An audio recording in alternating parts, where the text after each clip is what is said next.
Bienvenue dans la guidance du jour. Allez, je me connecte au guide de lumière pour vous transmettre leur message.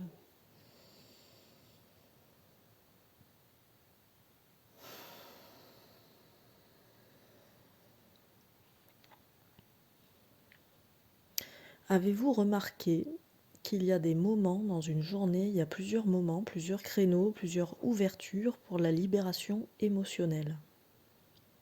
Avez-vous capté cela? Les guides vous invitent à vous observer dans une journée et à noter, si vous le ressentez, les moments de la journée où vous avez une sorte d'ébullition ou d'émergence ou de remontée ou d'activité plus intense au niveau émotionnel. Est-ce que vous avez remarqué ça? Si vous voulez partager dans les commentaires si vous avez remarqué ce phénomène. Pour vous partager, moi, effectivement, j'ai remarqué que vers 10h le matin, vers 17h l'après-midi, vers 22h le soir et vers 3h30, on va dire, la nuit, effectivement, il pourrait se passer quelque chose qu'on pourrait qualifier de portail émotionnel. Les guides disent qu'il y a plusieurs fois dans la journée, et de la même manière plusieurs fois dans l'année, mais c'est pas le propos aujourd'hui, des sortes d'atmosphères favorables à la libération émotionnelle. Voyez comment ça vous fait écho, ça, cette information. Et voyez surtout comment vous pouvez appréhender et accueillir ces moments d'aménagement, de libération émotionnelle, un peu malgré nous finalement, parce que c'est quelque chose d'extérieur, c'est quelque chose qui est dans l'environnement, c'est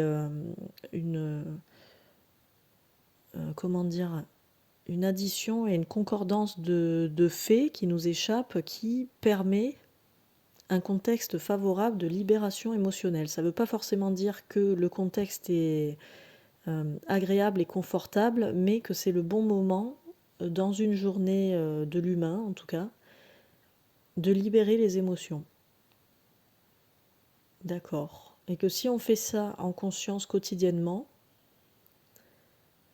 ça peut contribuer à notre bien-être intérieur sur toute la globalité de l'humain. Vous voyez comment ça résonne pour vous, là, c'est intéressant cette info.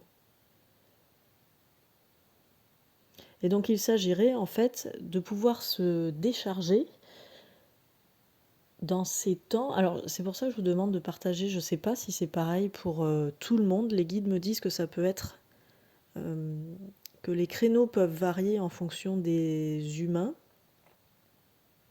mais que c'est très proche, les fourchettes de variation sont quand même très réduites, très serrées.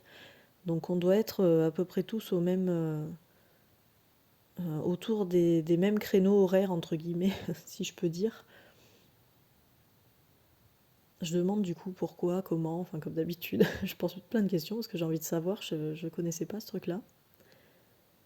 Apparemment, ça dépendrait de la position des astres, du coup. Donc, à nouveau, s'il y a des astrologues qui ont des infos là-dessus, ça m'intéresse de savoir. N'hésitez pas à partager. Donc, notamment du soleil, de la lune. En fait, ça déclenche pas forcément les mêmes émotions. Ça fait pas le même effet, apparemment. Donc, c'est pour ça que les créneaux horaires de libération émotionnelle qu'il y a dans la journée peuvent être perçus et ressentis de manière différente entre eux par rapport à la position des astres, justement. Il y a une histoire aussi de vibration terrestre en fonction de l'endroit où elle est dans sa rotation, la rotation de la Terre. C'est pareil, ça fait pas la même chose. En fait, ça fait, je ressens comme si ça faisait, comme si cette concordance astre, position de la Terre, etc., cet axe-là qui peut être créé dans tous ces mouvements, ça peut créer des vibrations terrestres qui du coup ont une influence sur notre attitude, nos comportements et notre sensibilité et nos émotions du coup. Voilà, ce serait quelque chose de cet ordre-là. En tout cas, c'est un sujet qui est intéressant à creuser parce que ça me semble à la fois simple et complexe et profondément utile. Moi, je serais curieuse de savoir, vraiment, n'hésitez pas à partager si vous avez des ressentis ou des infos là-dessus, parce que je serais curieuse de savoir si quelqu'un avait capté ça auparavant. Ce serait comme des cycles quotidiens, des cycles perpétuels de l'humain sur le plan émotionnel. Voilà. C'est comme, les guides me disent que c'est comme sur le plan physique, il y a des moments où le corps est davantage disposé à se nourrir, des moments où le corps est davantage disposé à dormir, davantage disposé à faire de l'activité physique. C'est un peu la même chose en fait. Et là, c'est pour les émotions.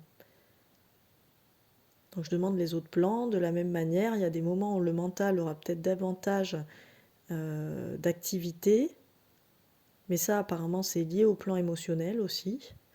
C'est-à-dire que si on ne libère pas suffisamment nos émotions dans la journée, le plan mental peut s'activer de manière, comment dire, intempestive, j'ai envie de dire.